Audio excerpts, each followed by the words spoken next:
spread out a little bit? That help at all, spread it out? We like, We're fine. Okay. We're fine. Yeah. Thank you. And, no. The sheriff's got good sights at any angle. Okay, this is Vanessa keeps me busy. What? Keep me busy. Yeah, Vanessa keeps me busy. Mr. Boyd, this will be back by Monday. Yeah. He's out to him and me, when I'm out to him or him. Yeah. They don't have to.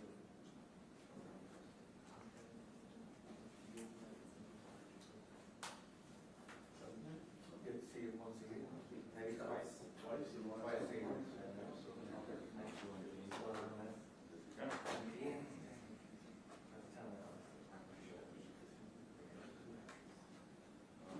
Barbara, you'll get back in. Sometimes I move around. Should be good. I'm kneeling too long. Not cool.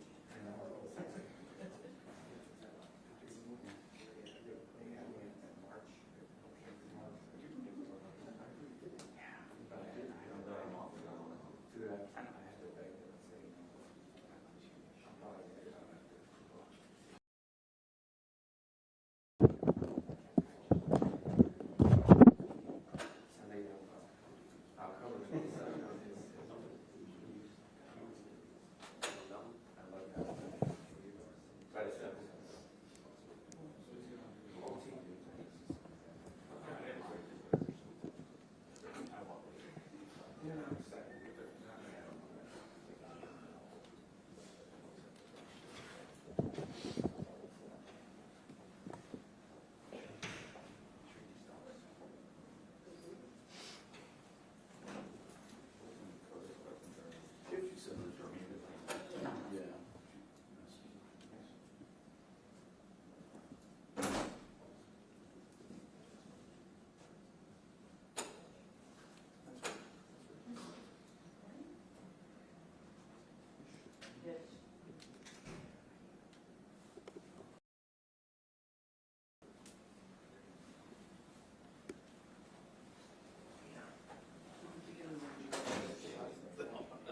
That's keeping you busy.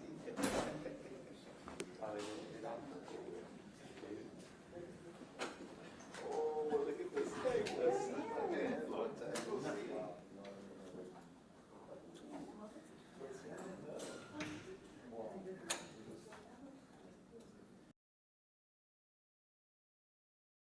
Touch it, Bobby. You touched it. I'm over it. Call the EMS.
make sure. Good morning, everybody. Thank you all for coming.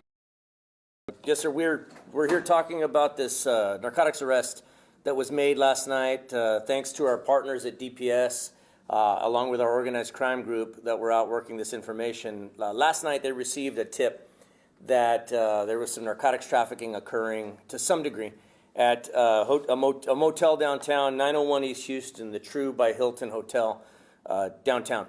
They established surveillance, and they noticed behaviors that were consistent with the tips, the information that they'd received, that these were drug traffickers. They actually initially attained and executed that warrant at one of the rooms.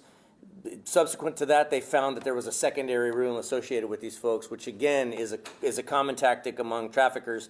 They have two rooms separated, not adjoining, one to sleep in and one to keep the product in, and that's exactly what they found.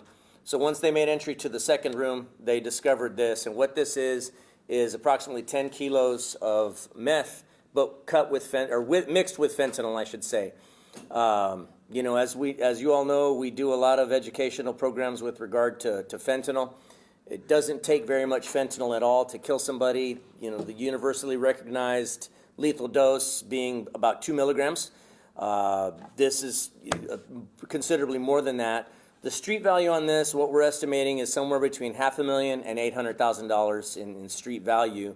But again, the real fear with this is that fentanyl, once introduced to our streets, could absolutely kill a whole bunch of people, especially in light of the fact that they may not even know, as if methamphetamine's not bad enough, they may not even know what they're consuming. Is the methamphetamine they meant to take, along with a possibly lethal dose of fentanyl. And so, you know, once again, thanks to our partners, you know, and continuing to be good partners with us in trying to get off our streets. Esta mañana nosotros queremos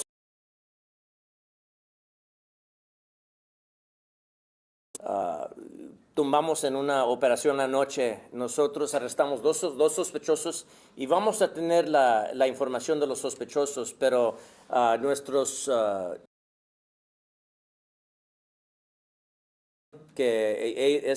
dos sospechosos estaban traficando en metanfetamina en este hotel, True Hotel de Hilton, en 901 East Houston, en el centro de la ciudad. Ellos ejecutaron una orden de cateo en uno de los cuartos, pero de allí descubrieron que había otro cuarto un poco separado del primer cuarto, y ese es un táctico que muchas veces usan los traficantes de drogas. Ellos rentan dos cuartos separados, se quedan en uno y luego ya ponen las drogas en el otro cuarto. Es lo que estaban haciendo. Estos son 10 kilos. Pero también contienen fentanilo, y ya sabemos el peligro que, pues obviamente el peligro que todas las drogas tienen, pero más que seguro el fentanilo, que no...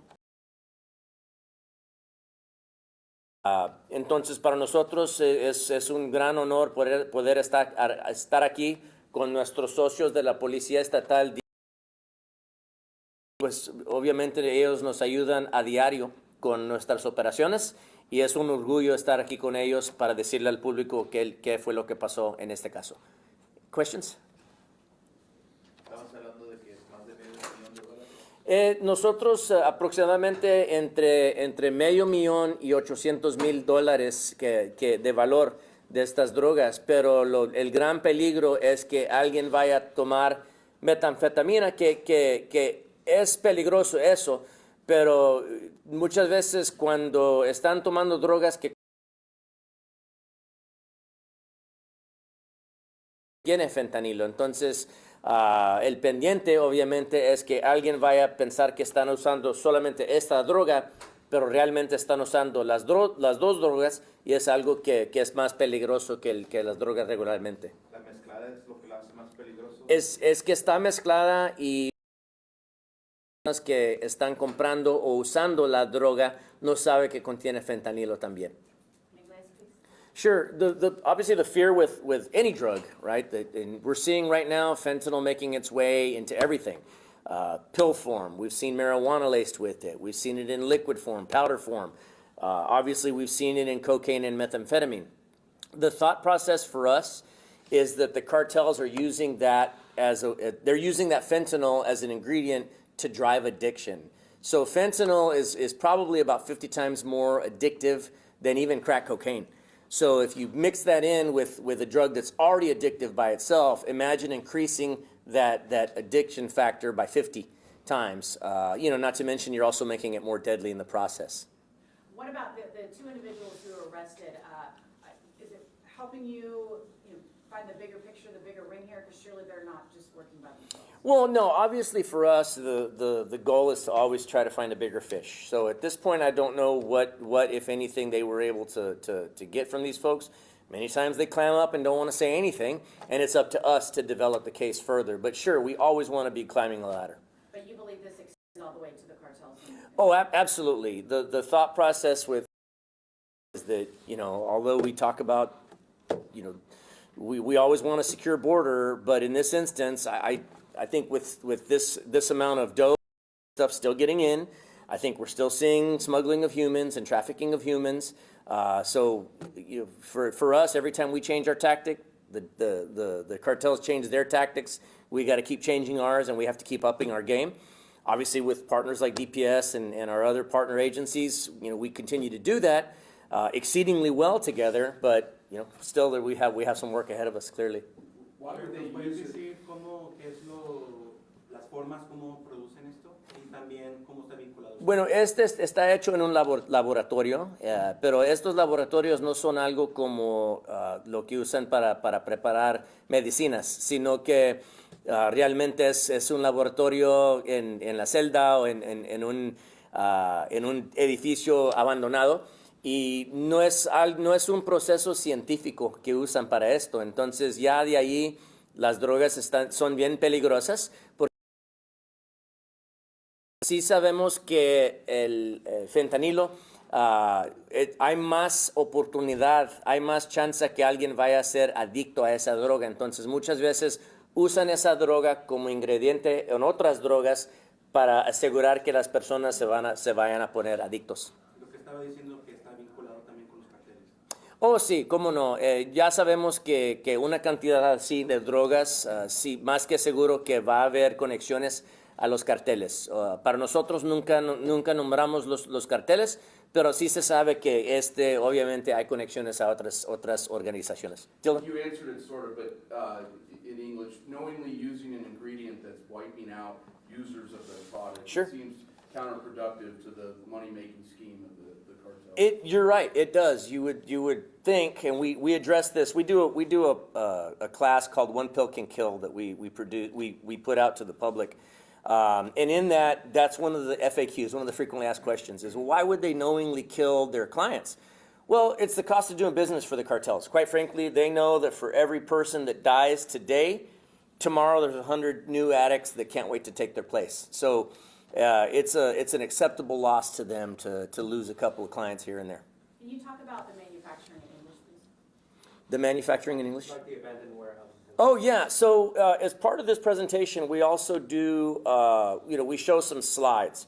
Now, fentanyl prescribed, for something, a hip replacement, cancer, something with like a lot of severe pain, they'll prescribe you medical grade, pharmaceutical grade fentanyl. But that's not what we're talking about here. And we do show what a pharmaceutical grade fentanyl lab looks like compared to the labs where this stuff is made.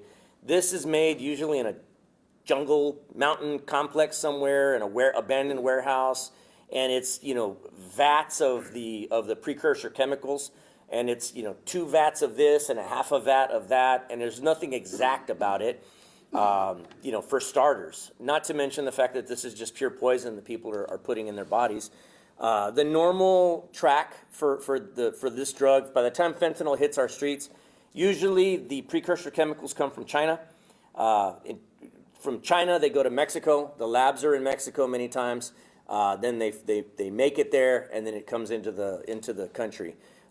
Many times these drugs are brought, and I addressed this at the fentanyl walk this past week. again, using a statistic from our program that we do, our one pill program, somewhere upwards of 90% of the fentanyl being brought here is being brought in by U.S. citizens that are working in conjunction with the cartels. So, while I can't ever say, I wish I could, I can't ever say that within my lifetime we'll win the war on drugs. What we can try to do is win through you all and through things like our One Pill Can Kill classes in hopes of at least saving people one person at a time. Dices que estos dos es el inicio de algo más grande. Oh, no, pues obviamente cuando se trata de tanta droga en un lugar, obviamente eso va a tener conexiones a las organizaciones de los carteles. Y pues ahorita, aunque nunca damos los nombres de los carteles que nosotros sospechamos, sí sabemos que esto hay conexiones, obviamente. Que habías dicho que habían hecho algo fue un tip y que estaban en dos diferentes cuartos. Sí, nosotros recibimos el tip que iban a estar en este hotel los traficantes. Ya cuando llegamos vimos actividades como que parecía que iban entre cuartos y contactando con gente, hablando con gente afuera. Ya nosotros ejecutamos una orden de cateo en un cuarto, descubrimos que había otro cuarto que contenía las drogas y de ahí ese es un táctico que ellos usan usualmente los traficantes. Tienen dos cuartos separados, se quedan en uno y luego ponen la droga en el otro. ¿Encontraron algo más ahí, armas? No, en este caso estas personas dicen mulas y ellos no tenían armas ni dinero, ni nada así. ¿Historial criminal? Ahorita no se sabe. Can you say that about the rooms again? tactic. English? Sure. They executed the warrant initially on one room, but then discovered that there was a second room, and they were not adjoining. They were separated. And yeah, it's a common tactic. They want to keep the drugs separate from where they are. So they were sleeping in one room and then had the drugs in the other. And then y'all, So we got a secondary warrant for the second room, and we're able to make entry and recover the Do drugs. you believe these two detained or arrested are mules? I believe they're mules. I don't think we got any major kingpins in custody at this point. I think these folks were low-level mules. And again, we'll see, what, if anything, we can glean from it, or if it goes anywhere, or if this is the underlying for us on this Do you case. believe that the drug had reached its point here and then maybe head off, or do you think it was going to be Well, distributed in San Antonio? Look, I think San Antonio is what we call a hub city. And any time that you see something like this, we call it a hub because out of a hub of a wheel, there's spokes. I don't think this was all destined for San Antonio. I think it was destined for the highest buyer.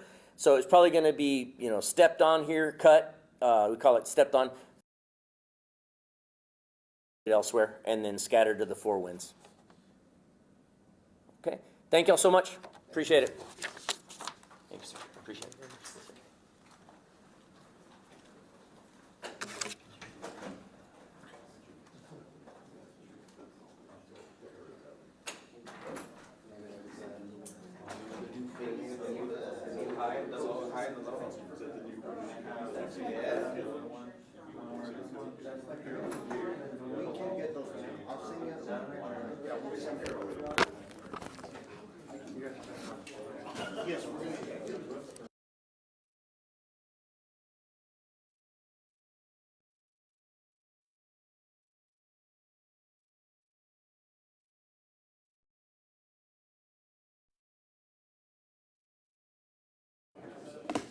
I did a couple up and down.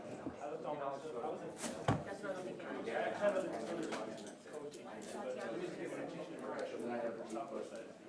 The slide. Just grab some. Yeah, and I have